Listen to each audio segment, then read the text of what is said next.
the wind drops, the full damage can be seen. Torn sails and broken gear. So all hands turn to and make good the damage.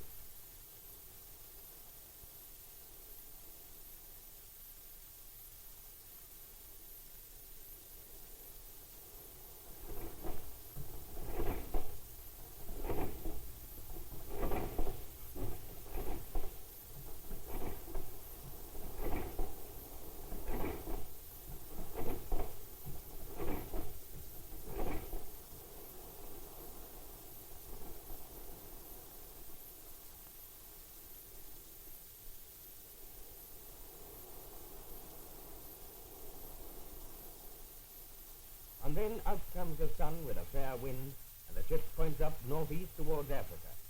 The roaring 40s are left behind.